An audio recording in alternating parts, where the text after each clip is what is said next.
So you have a thesaurus. Now what? What are you going to do with it? Well, what's your plan? Why did you, do this? Well, I mean, I have some suggestions what you can do with it. Well, you can print it. Yeah, I mean, people that have printed thesauri. And you can put your monitor on top of it. Now, a lot of people do that. I mean, take a look at this. This is just A through C of the Library of Congress subject headings, which is not a true thesaurus. It's more of a taxonomy. But, I mean, look at that. I mean, you can put your monitor on top of that or whatever, use it to door stuff. Now, these are a little bit more reasonable in size, of course, but they are printed. The National Information Center for Educational Media Thesaurus, which is ours, and we produce this, and the American Society of Information Science and Technology Thesaurus, which was last done by Alice Redmond Neal and Marjorie Lava. And then maybe you could get an autographed copy and buy it from. We did that for ASIS. But this is now available freely in terms of a web view. So you can go look at it and search it and navigate it on the web. So it's now readily available for viewing. Using, happens to use our thesaurus master tool for that web view of this full-fledged thesaurus. I'm going to leave these here so that over the course of the next few days, when you have a chance, take a look at these, because sometimes we were talking this morning about different aspects of thesauri, and it sometimes helps to see, peruse it. What does it really look like? And so this can be illustrative. To look at one in actual fact as it's been printed out. So I will leave these here up on the desk. So you can do something silly like put your monitor on it. You can use it, as I said, as a doorstop, or you can send it to your folks with a copy of your student loan. Maybe they'll pay. So look, I actually used my degree, my college degree. Maybe they'll do say, there's all kinds of other things you can do. You can archive it, and then you can send you want to make sure you do that, send a copy to your boss, right? Say, I actually did something, I accomplished something. You can post it on Facebook. Maybe you want to write a score for it, or make a YouTube video out of it. There's all kinds of things you can do with your taxonomy or thesaurus when you're done. So those are just some humorous ideas, but the question really becomes, what do you want to do with it? What are your ideas for developing a thesaurus and a controlled vocabulary? Now, there's nothing else to that slide. I really, at this point, would like to solicit your ideas, and this is voluntary. It's not a quiz, and we're not going to rate or rank your ideas as to, this is great, that's not such a good idea. It just, if you want to, this is an opportunity to share some of your ideas. And again, I'm not going to go around the room and call on people, but if you have some ideas that you want to volunteer as to, because the rest of my presentation is a list of a whole bunch of things you can do with it. And the first part is actually a list, very simple. And the last part are fleshing out some of those ideas in the list to see a little more concrete examples. But if you wanted to talk about some of your ideas, volunteer them, ask questions about, this is, right direction, we can, share some knowledge here and make it a little more interactive. So I'll see if anybody, has some examples or ideas of what they're going to do next. Or maybe that's why you're here, to figure that out. Yeah, she? Why is browsing? Browsing, the users can go to your website and say what content you have, what's the area you cover. Okay. Then auto completion, hopefully, that they can search the taxonomy, so, and the auto completion will give some suggestions. Mm-hmm. And Okay, of auto course, completion, if you like browse. this, we have something similar. Mm-hmm. Okay, good, good. That would look something like, where is, let me go to here, and so it would look something like this. This is your browse on the, yeah, okay, you're centered there. On the left-hand side is your browse, so that you can go, let's say, pick computers and information science. There's 109 items there. And so you can drill down cybernetics, 6 items, and there seems to be a narrower term. Okay, there are 88 on robotics and 14 on artificial intelligence. So you can click on that and up comes your results set. And then on the, over here is using your thesaurus to guide people to other possible related concepts. And then the notion of type ahead that she mentioned. So, okay, that's pretty common to do that. But what we're doing here, that's in this particular presentation or implementation, and there's a whole wide variety how you can do this. Certainly do it on your own. It's hard to see, but it's, first of all, it's rotated, so you have, not only does it go that way, but it takes the terms on the left, so you have abnormal psychology. But those are all thesaurus terms, preferred and non-preferred. So you're bouncing it against your thesaurus to help guide the user on there. Okay, other other ideas or plans that you have for how you want to use your thesaurus? So with AACR, the 2 main reasons for us to develop was to, as Xi mentioned, was the recommender system to identify articles that are related to what you're looking at, as well as to link up articles or the taxonomy usage with peer reviewers to identify peer reviewers more readily of papers that are submitted.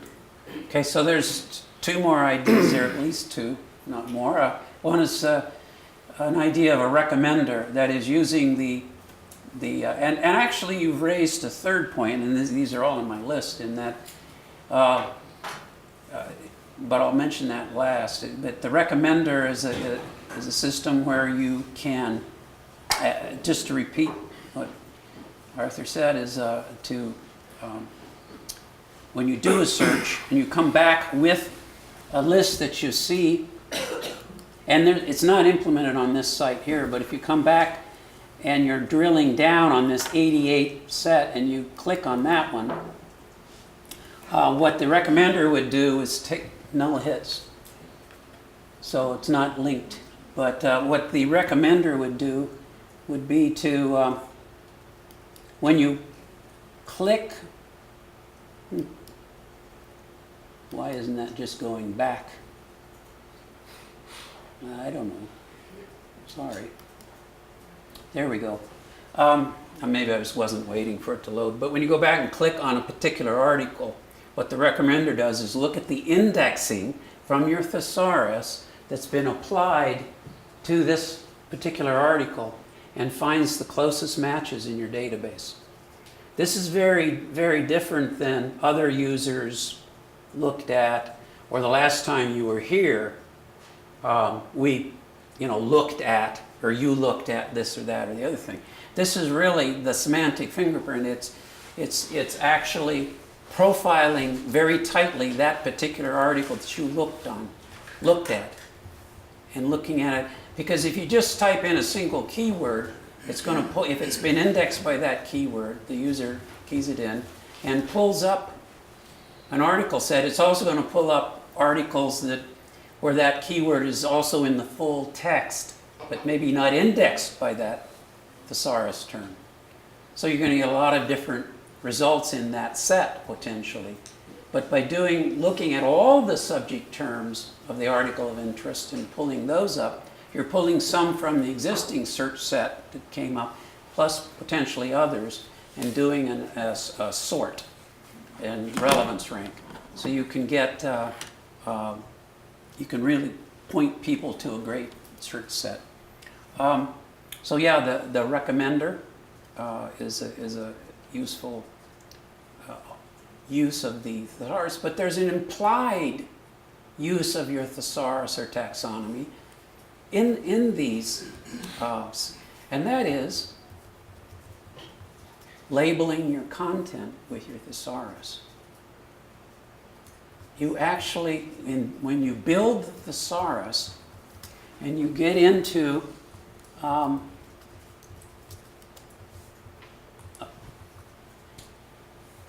Thesaurus Master and start building out your thesaurus, those are your thesaurus terms. On the left frame is the hierarchical view. Those are your thesaurus terms. They haven't been connected to your articles, your publications, your reference manuals, and any other digital object in your collection or your corpus that you wish to index. They haven't been, you haven't said this article is most appropriately labeled by this set of terms. That is a process called indexing. I know it seems obvious, but indexing is used, that particular term is used in other ways. You have back of the book indexes, so creating those indexes, which is very different than this kind of indexing. And your search engine, whether or not you've applied subject terms to the data, your search engine creates searchable indexes. So your search software vendor will come to you and say, okay, we're going to create these indexes for you. We're going to do the indexing. Yes, that's one form of indexing. But it's really important to understand that what we're talking about, when we're talking, semantic indexing is the assignment of the subject terms from this column over here, and all of the terms that you see there are assigned appropriately and most accurately to every digital object in your database.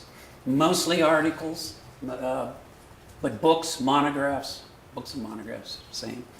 In many cases, reference materials, and other digital objects. So that's a very fundamental principle that you need to understand.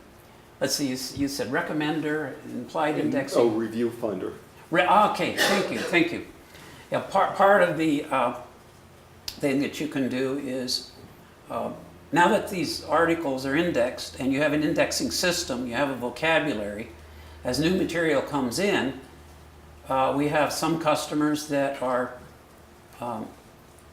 taking indexing on the submission of an article and then using that semantic profile, that semantic fingerprint of that article to help facilitate the peer review process and the editorial, even just the editorial if it's not peer reviewed, to say, okay, what's the best editor, what's the best peer review team? Because you have a set of subject terms, and that speeds the process. Now, previously the editors for a particular journal, they got to read the whole thing and try to remember who's doing what and who are the best possible reviewers. But with taking your thesaurus and labeling your articles, your submissions, you can create an author database and a reviewer database. And based on the reviewers and the authors, peer reviewers and the authors in their previous publishing history, you can take the subject terms that have been assigned to their articles, put it in the author record, And then when a submission comes in, you hit it with some indexing. Now you take that indexing and you go to the author, peer review, your database of people, and you can pull out authors that are experts in that area. So those are some uses. Do other folks have other strategic uses for their thesauri that they have in mind? Okay, well, let me go back to the slide deck. So those are some great ideas, and they're on. Those ideas will appear in your slide deck on your from this presentation. So they're there for your review. So now we're going to just, like I said, I'm just going to go through a list of ideas and topics and things, and then we can look at a few use cases. I think one of the most important things you want to do after you've built your thesaurus is maintain it, as item 1 says. You want to keep it up to date, you want to keep it fresh. There were some ideas provided this morning about how to do that, and there'll be more ideas through the week, as well as Thursday and Friday sessions on how do you maintain it once you have it. One of the important steps is to take training courses like you're doing here. Thank you very much for attending. The meetings, conferences you might go to, if there are sessions on taxonomy management and stuff, to attend those. There are the thesaurus standards, and at ANSI NISO, and what is it, NISO.org, you can look for the thesaurus standards. Eric will talk more about standards after me. Reading those will help you with it. And you know, I know Jack mentioned, for example, monitoring your search logs. You do that on a periodic basis, and you know that's a good source. There are tools that are called generically novelty detection tools that can scrape websites, scrape your database to look for new concepts and new ideas that haven't been captured in your thesaurus. So that's an option for maintaining. The amount of time it takes to maintain it once you have it built is actually quite nominal. There's, in any discipline that you want to name, there's lots of activity, lots of things being published, lots of new ideas. The terminology doesn't necessarily change that rapidly. You know, if you're adding 5 or 10 new terms to your thesaurus a quarter, that would be a lot. So the amount of time it takes to do that is not horrendous. So it's a matter of building it into your workflow that you do that on a periodic basis, that you're consistent. And when you have a thesaurus management tool, or even if it's in Excel spreadsheet, a thesaurus management tool makes it a lot easier and a lot faster for you to maintain your thesaurus. You're more likely to go in and add a term or change a term. Terminology does change. Occasionally a 4-word term eventually becomes an acronym, and that acronym becomes accepted use, and then you could then invert and make the spelled out version the alternate term, and the acronym the preferred term. The classic example of that is laser, light emitting, and I can't remember the rest of it, but it was a long term that now is, the acronym is accepted preferred term. You can still use the long one as preferred term if you wish, and keep the laser as the alternate term. But part of thesaurus management, taxonomy management, is to maintain these relationships, make these decisions, but then maintain them over time. One of the advantages, and again, there are, of course, some of you have our tool, others are considering it, and we would hope that you would continue using our tool, or if you need one, to consider it. But there are other thesaurus tools out there.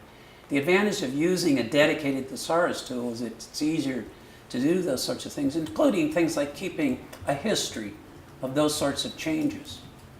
Like, okay, when did this acronym become, the acronym itself become the preferred term? In Thesaurus Master, our tool, we do have a history field that you can keep, so you have that.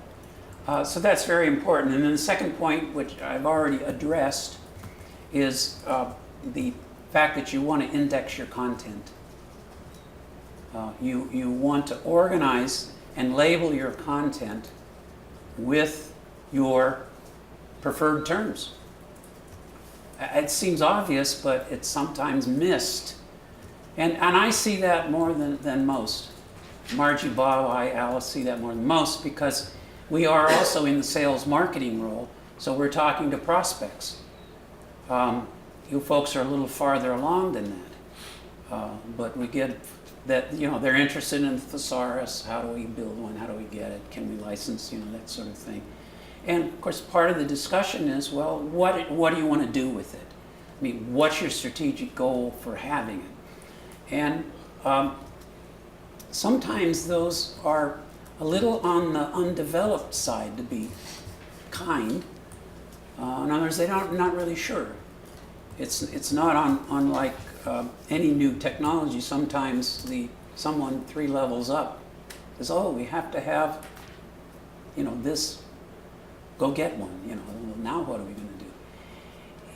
It's also often a certain area in a company, in an organization. Even, we have some associations here, nonprofits, .orgs. We also have enterprise customers. And Bob Kasenchek and I were on the road last week, and we made some calls with existing customers and prospects. And what we were finding is that there was an interesting difference. There's like one group, we talked to them, and yeah, we have the thesaurus, and yeah, it's all, what are you doing with it? Well, we have it, and they're not doing it. Then we have this other group that are really moving forward, and we had these meetings where they brought in constituents or representatives from major aspects, business units. These are some of them were nonprofits, but you still call them business units, that came into this meeting because they're spreading the word about the fact that the folks that are selling AdWords have a vested interest in this controlled vocabulary. So that's a wonderful thing. But so their content needs to be indexed and brought into the fold. Okay, you can integrate it with existing operations. What you see there mostly are database or content management systems. I didn't list, but we've integrated with a great many publishing platforms and applications. EJ Press, Publishing Technologies. We've worked with Really Strategies that does MarkLogic implementations. They take the MarkLogic core and they build applications on top of it. And they also are an integrator. They help make it work.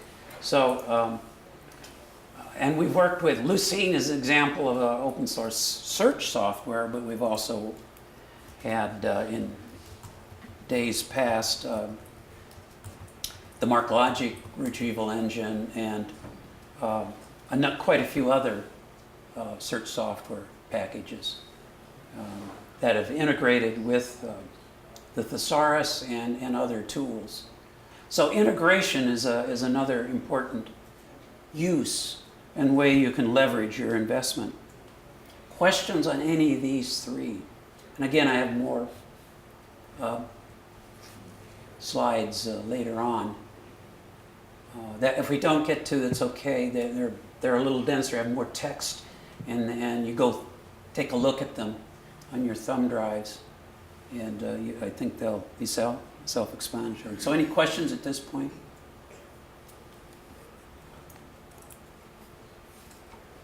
Okay, the next set here, web navigation. We've mentioned that. We've looked at, and I have a slide later on from Charlotte ASCE about that, and we'll look at that later on about web navigation. And I showed you a quick example at a site called mediasleuth.com of use of pushing the thesaurus out of your thesaurus tool, thesaurus master or Excel or whatever you're keeping it in, and pushing it out, and having indexed your content and creating a navigation capability with your website. PLOS has done that. They have a nice implementation, and they've done.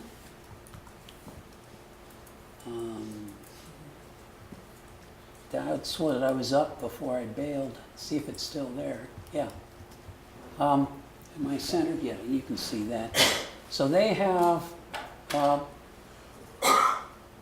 go to PLOS 1, and they do it slightly different. Here's the subject areas. So they have, and it displays differently in different browsers. This is Safari, so Internet Explorer it might display a little differently, but there's their top terms. Is that all their top terms? Yeah. Yeah. Okay.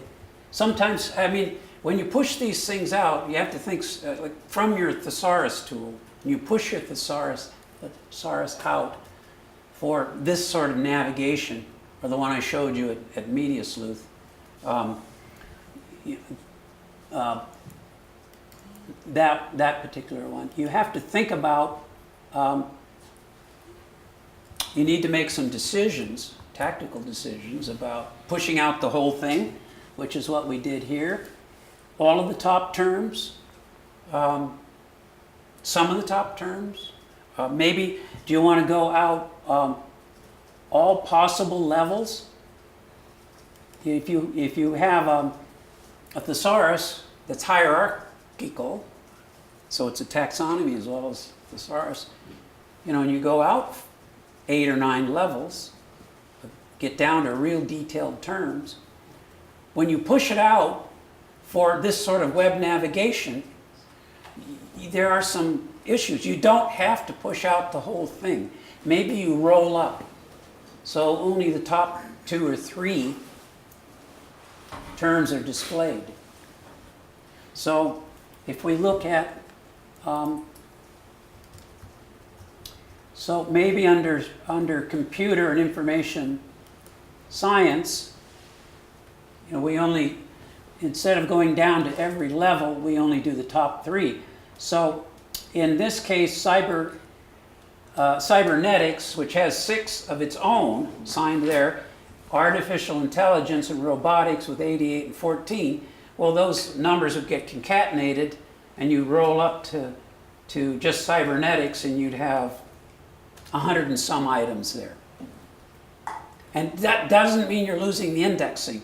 You're just changing the navigation that those items would still be indexed quite precisely with robotics or artificial intelligence with a great deal of precision. So you still have that. You could still do the type ahead or auto completion that we did with, when we typed it in there. You can still do that and have all those terms, but for display purposes, maybe you want to, think about it strategically but think about it from the user point of view. Your audience, who you're going to. If your users are primarily members, your society, or if you're an enterprise and they're primarily employees, it's an in-house group. So, well, then maybe the full thesaurus is good. But if you're developing a site for the lay public coming in, if you're a net large commercial enterprise, a good example would be pharmaceutical companies. So, our approach to pharmaceutical companies is to build a single thesaurus, but you map, generic to you've got scientific name, you've got a generic name, you've got maybe a trade name or something. Aspirin, acetylsalicylic acid. I think that's right. Acetaminophen, Tylenol. So you have that kind of thing you can do. Of course, mixing proper names or product names with subject terms you have to think about doing that. But you can maybe push out different views for different audiences. So those are some things to think about, so that when you go down to the life sciences here, and you start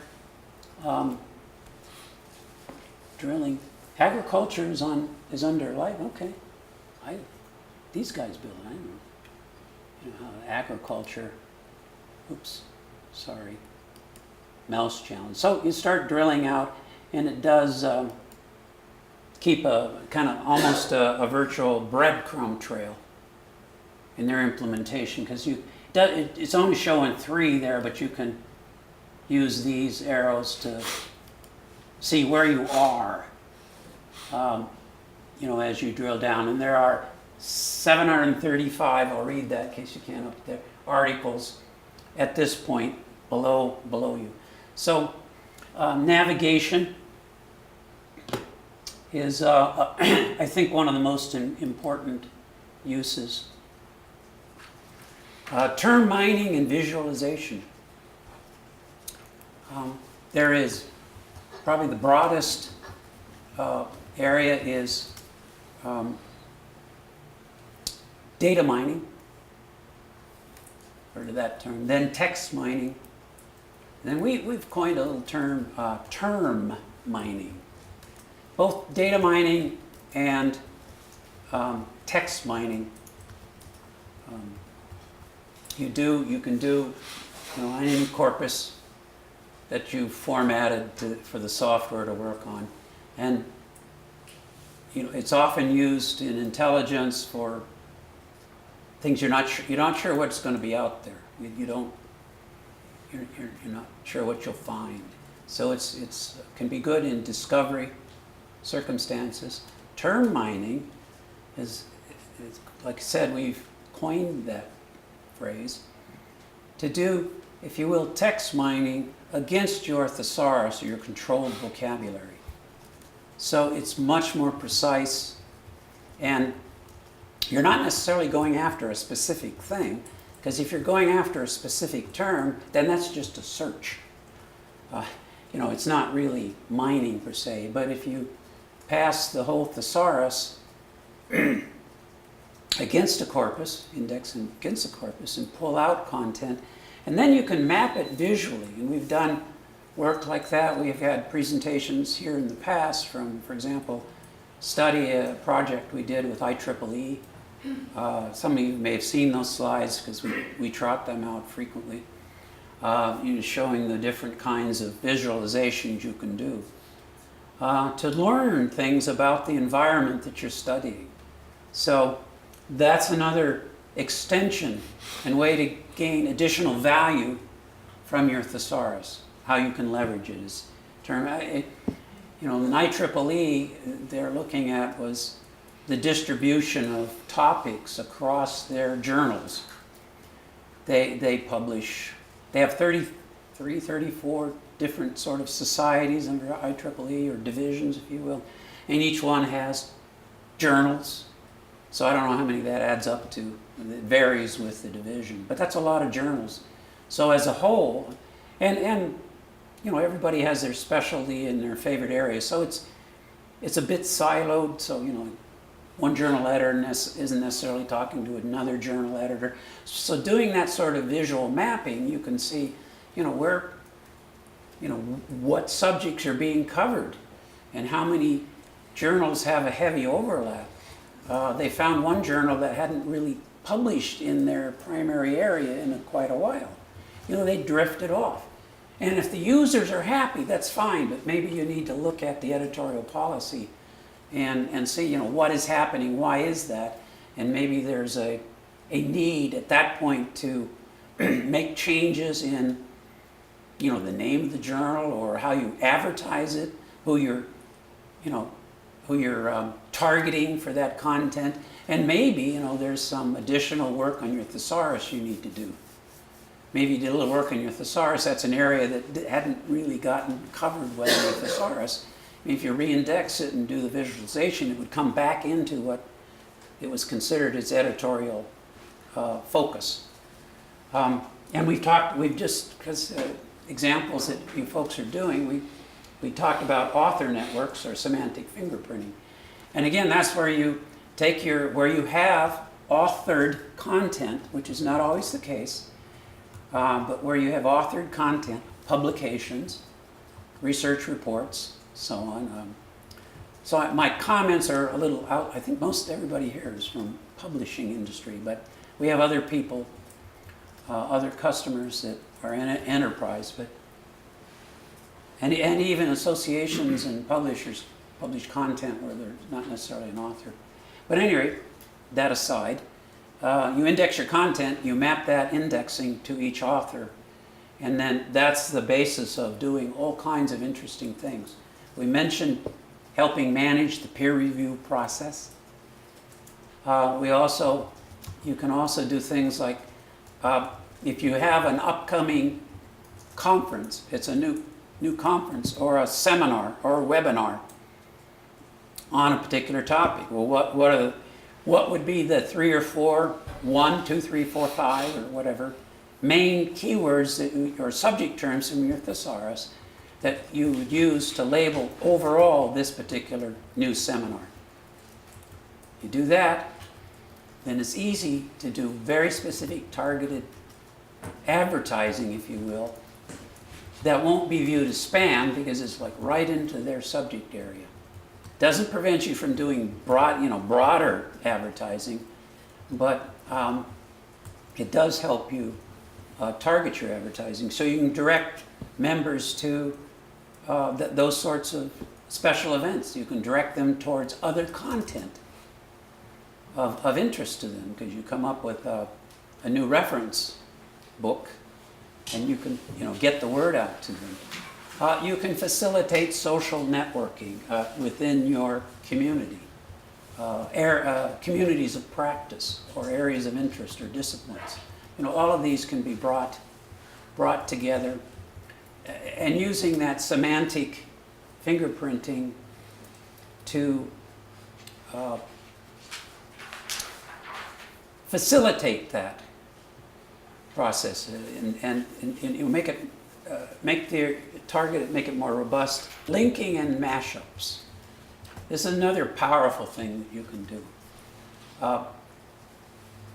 By using your semantic fingerprint that you've attached to articles, in the process of doing the indexing, we can do something called inline tagging. And that's marking in the text string that triggered the suggestion of that subject term. That's the indexing process. Well, we can put XML tags around that can contain all kinds of additional attributes about the term that's been marked up. You can link to Wikipedia. You can link to your own internal resources. For example, if you had reference manuals, if you had glossaries, if you had engineering books that had specifications and standards in them. Those are digitized. Then from articles, you can link right into the exact paragraph. You can link out to external resources because you've got an XML tag around. You can put anything inside that XML tag that you want on an automated, put it there in an automated basis, and that can link out to URLs or URIs.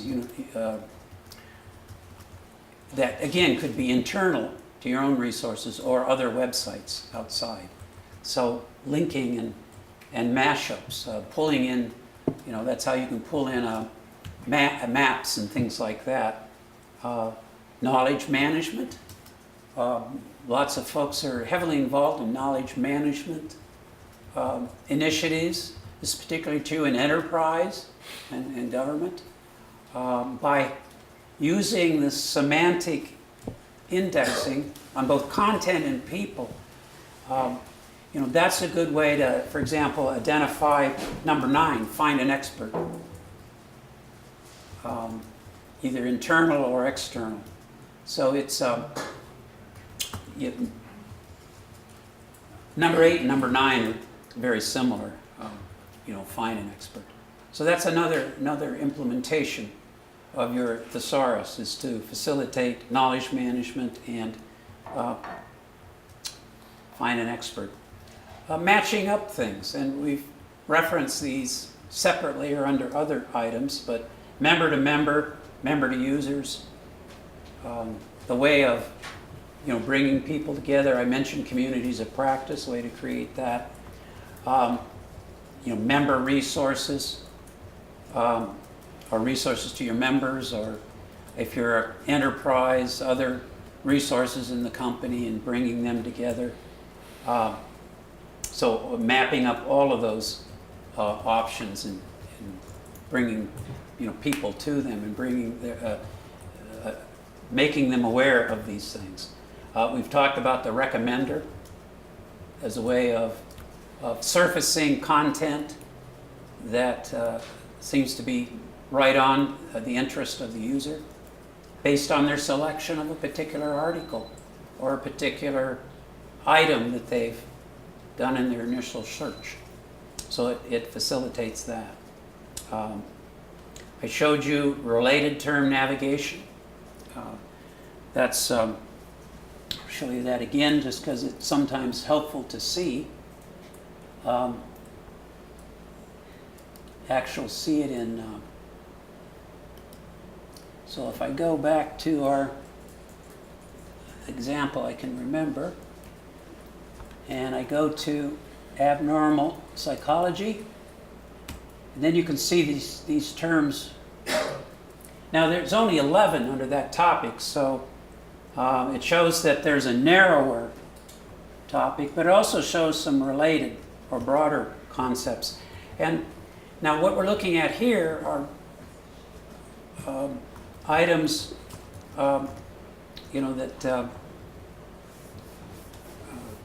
that may be of interest.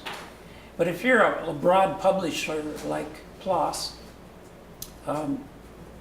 or JSTOR that indexes and archives a whole, across a lot of disciplines, related term navigation is one of the best ways of surfacing content that the user may not have thought about. Because they get focused, particularly, people, students doing research, their term papers, scientists doing research, they get pretty narrow in their thinking. They're in a hurry, but you can surface your I'm a chemist, and I start looking at chemistry terms, and you surface via a related term something in biology that's related they would not have thought of, so they can click on that and look at that. In e-commerce, of course, what you're doing is mapping.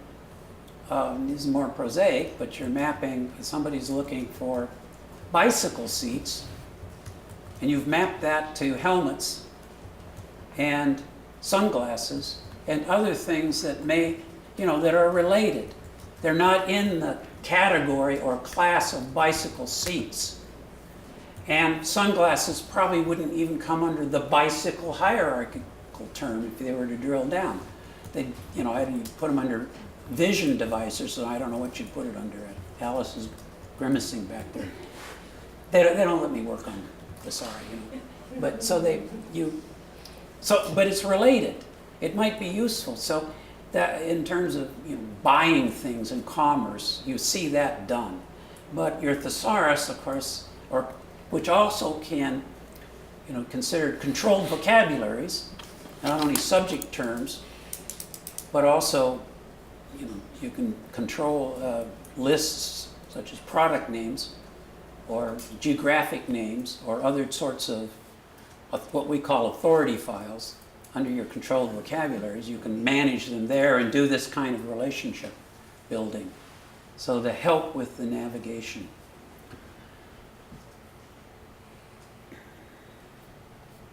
Oh,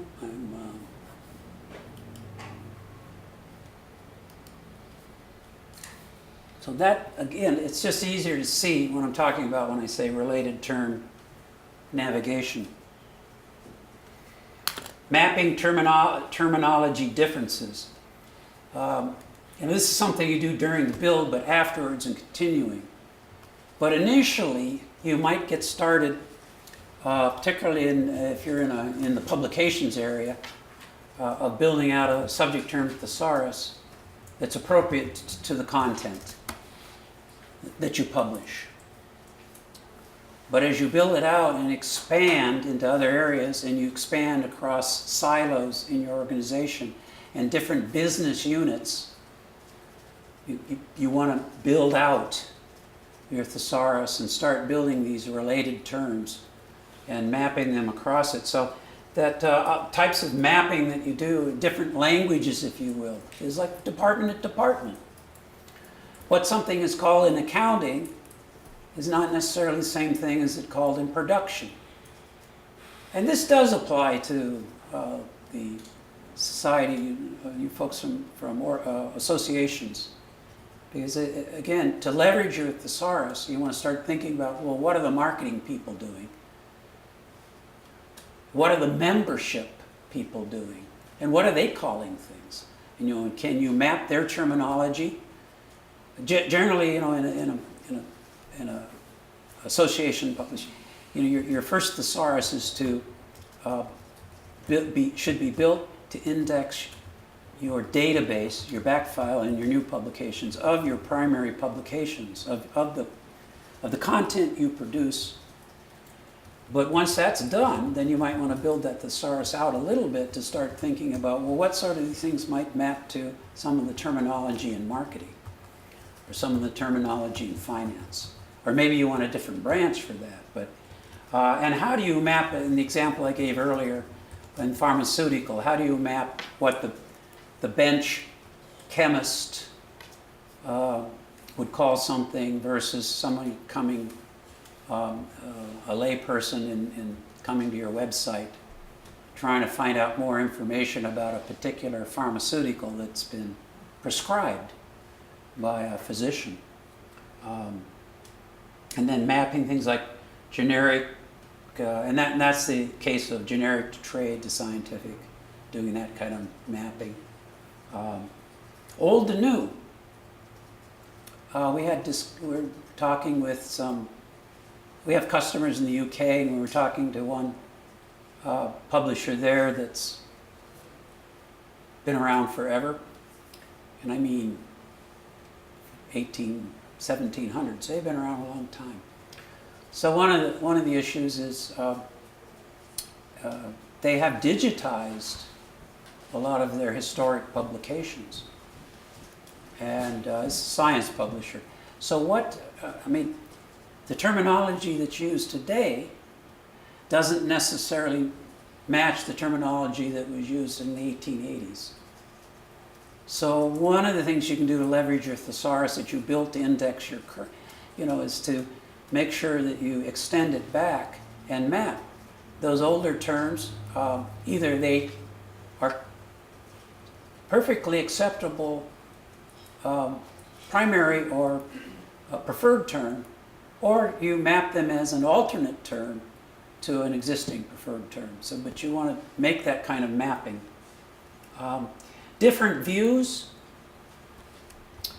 Another way to leverage your thesaurus is to provide different user groups with different views of the thesaurus. So, different looks at it, whether it's a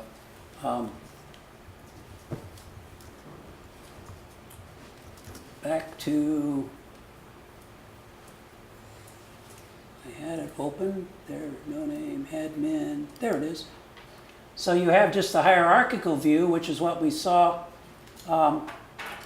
in the hierarchical view in Media Sleuth website. But in Thesaurus Master here, you can see that we just have the standard hierarchical view.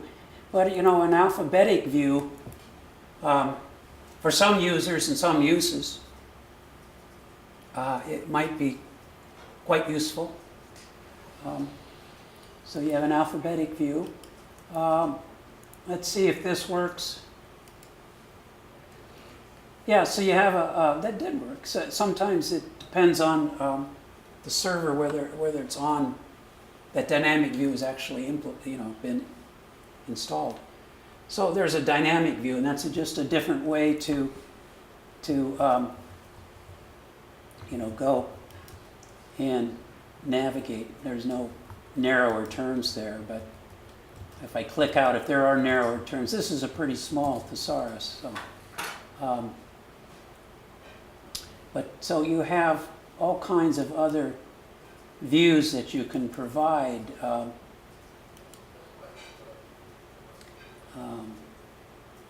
The permuted tab view that you could not only for your own management of the thesaurus, but providing other users in the organization or outside. So there are lots you can do with different views to get more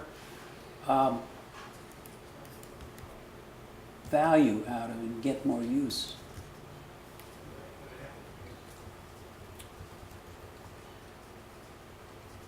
Okay, facilitate cross-marketing. This is an example of sort of a related term, but getting other content elsewhere in the organization index so that when somebody's, you're primarily indexing your journal literature, but think about your monographs, your reference books, and getting them indexed, and then serving those up. Well, they're looking for articles, but over here you show related content in other products that you have. And that's also the example of searching for bicycle seats that I mentioned earlier, and you say, well, a related item is sunglasses and helmets and insurance. You could sell that to an insurance company. Think about it. I mean, they ought to do that. I don't know why REI doesn't do that. Maybe they do, I don't know. But you could pull up, we specialize in insurance for folks that commute on bicycles and, use their bike a lot, like commuting to work. So they have special insurance. And then B2C, B2B commerce. By driving better content, more precise content, by moving people to more precisely, accurately to different resources, different websites, etc. And there's a whole list of others. So the 17 is etc. Has this triggered any other ideas? Any other comments, suggestions? Things okay, well, let's, the benefits, and now I'm getting into where that list of 17 was etc. The list of 16, I'm starting to flesh out though, and I did that verbally, but the slide set now that you'll have starts to flesh those ideas out, so when you get back and get in your office Monday, your head is full. That hopefully that this will provide additional meaning to those lists. So it really, the primary reason for a thesaurus and doing indexing is to improve search. Search doesn't work very well without this. That's why thesauri are very popular now, and it's a major driver for us. And that's because full-text search engines that came on strong in the 90s that promised install and walk away, well, yeah, but the users were not happy, whether it was public-facing search or intranets, search inside a company. They just weren't happy. Part of it was because they got the search engines sufficiently sophisticated that they became federated, or they could search across different platforms within a company, different software applications, different types of databases. So now people are getting things back from 50 different places, where before the marketing people only had their little marketing thing, and they got stuff up. Hard to find, but that's all they had. Now they have stuff from 5 other places. And assuming they have permissions, because they lock those into permissions when you're doing an enterprise implementation. So search, despite what they say, without that kind of additional semantics, doesn't work very well. Website navigation, we talked about a bunch. Different views, pick lists, that sort of thing. The long tail of your content, that hadn't been mentioned. The bottom one down there. That's a way to surface material that has been overlooked. Because maybe there's like a hot topic, and that's where everybody goes, and so just that stuff. But if you have it mapped, like this recommender, so you pick something in a hot topic and click on it, and the recommender pulls up stuff, it might pull up some older material. It might pull up stuff that was indexed by a related term.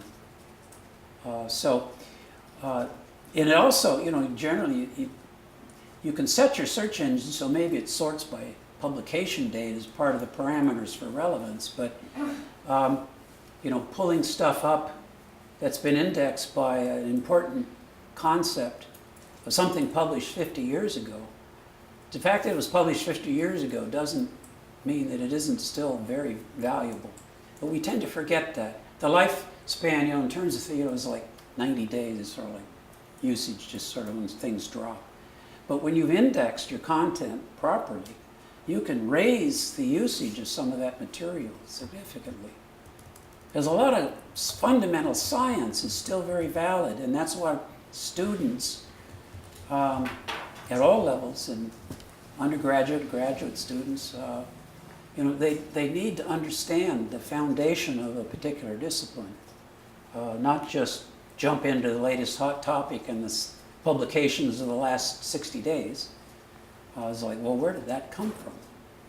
And then they find out that Grandpa actually was involved in inventing the transistor along with Shockley or whatever his name, and there's other folks. Maybe he knows something about that, or she knows something about it. Grandma's back there doing that programming. So the long tail is a good one. And I mentioned cross-marketing, search engine optimization, I hadn't mentioned. That's one thing that can help with search engine optimization, is if your content is well indexed and you surface your thesaurus. Even if you don't provide that hierarchical view, but in terms of your web design, even though it may be not exactly visible, but if it's one layer down so that the search engine, or if it's in your site index, where you go to a site and you're down there to look at the site index, if it's in there at the first or second layer, then the search engines will pick that up. It also allows you to keep your search site, your websites, fairly flat. By using a thesaurus to spread, you can keep the content fairly flat, but still have conceptually quite hierarchical. But in terms of the way the Googles and the Bings go and crawl it, here's a tip on search engine optimization. Google, with all its horsepower, and Bing, etc., they still don't have the time to go down more than 2 layers or so. Unless you're, one of the top 10,000 sites in the world, they're not going to go very far down when they go to, index your website. So a thesaurus can facilitate that by putting it in, very high up And because the thesaurus itself is hierarchical, when you provide the view, it looks like, conceptually that maybe, you're going in all of these levels. You're going down to that, what is that, 5 or 6 levels. And you are, in terms of the taxonomic structure, the semantic analysis of that content. But in terms of the search engine, Google, etc., the actual content, 6 objects under CD-ROM there, can be at that second layer. But so that it can facilitate search engine optimization in quite a variety of ways. Provide easy use current awareness, visualization, tag clouds, etc. Tag clouds can become, that was real popular for a while. I haven't, maybe the fad may be fading a bit, but if you want to do something like a tag cloud, if you're using your thesaurus terms, you have much more meaning in that tag cloud than if you're using just every term that happens to be in your corpus, every word. So you can, enhance search functionality, tag the content. You can extrapolate into all of, mention those things. Where is it used? Surface it on the left side there. Drill out. We saw examples of that, live examples of it. You want to leverage it for as many applications as you can. There's another list there. Assign articles to reviewers, we've talked about. Deliver topical content. You can build new products much faster. Because stuff is labeled and something's hot. You can, well, what do we have on that? Well, prior to this kind of implementation, you'd sit around with the editors of it. And often it was siloed, so you'd sit around the editors with whoever you're with, and you're not even thinking about the publications in the other business units. But with this sort of thing, you say, well, let's bring together and see what we have. So you can bring resources together, and with linking and mashups and linking out, you can then quickly bring in other resources to that quick little product page that you're going to put up on an area that has surfaced as being, quite interesting. So that's linking out, the navigation. I showed you that page, semantically similar terms for navigating. I showed you a live example of that page of drilling down on the recommender, semantically similar items. So here's where you see the document. This is like a sample page of a recommender implementation. So the article you selected is on top, and then the ones below it are similar in content because they have the subject terms most closely mapped to the one you selected. And that's just one type of view. You might want to put the similar content in a different, maybe a frame on the left or right or something. This has got it at the bottom, but that's arbitrary. That's a design issue. Linking out, we talked about. Here's what that might look like.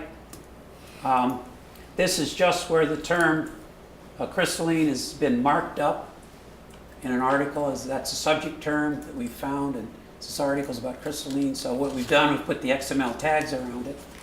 Say that's our subject term.